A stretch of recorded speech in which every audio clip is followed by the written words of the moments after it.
இப்ப ராதிகா பாக்கியா கிட்ட நேரா பேச வர்றாங்க. கோபி, உன் கூட பேச வரல, பாக்கியா கிட்ட பேச வந்தேன்னு கோபி கிட்ட சொல்றாங்க. கோபிக்கு பதட்டம் ஏறுது. ராதிகா பாக்கியா கிட்ட, பாக்கியா, நம்ம 2 பேரோட வாழ்க்கையிலையும் கோபியோட பங்களிப்பு என்னன்னு உங்களுக்கு நல்லா தெரியும். அவர் கூட எனக்கு டைவர்ஸ் ஆகியிருந்தாலும் மயுவோட எதிர்காலம் முக்கியம். அதனால மயுவுக்கு முழு பாதுகாவலர் உரிமை கோரி நான் கோபி மேல வழக்கு தொடர போறேன்னு கடுமையான குரலில் சொல்றாங்க. கோபிக்கு கதி கலங்கி போகுது. மயுவோட எதிர்காலத்துக்காகத்தான் இந்த முடிவுன்னு ராதிகா ஆழமான சோகத்தோட சொல்றாங்க. நீங்க அவசரப்பட்டு எதுவும் முடிவு பண்ணாதீங்க ராதிகான்னு பாக்கியா ஆறுதலா சொல்றாங்க.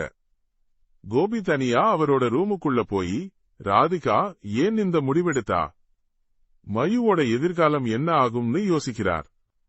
ஈஸ்வரி அங்க வந்து என்னடா ராதிகா என்ன சொன்னான்னு கேட்க கோபிக்கு என்ன சொல்றதுன்னே தெரியல. அம்மா, எனக்கு ஒண்ணுமே புரியலன்னு மனக்குழப்பத்தோட சொல்றார்.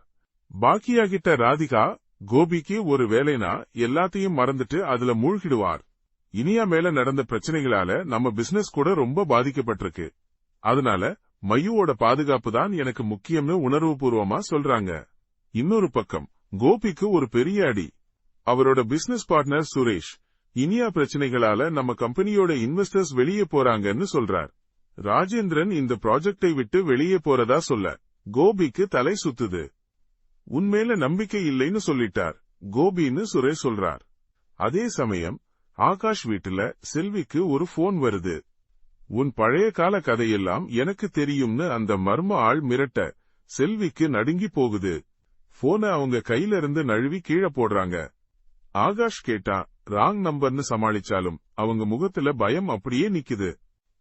ட்ரெண்டிங் நண்பன் சேனலை சப்ஸ்கிரைப் பண்ணுங்க. இந்த வீடியோ பிடிச்சிருந்தா லைக் பண்ணுங்க, ஷேர் பண்ணுங்க. அடுத்த வீடியோல பார்ப்போம்.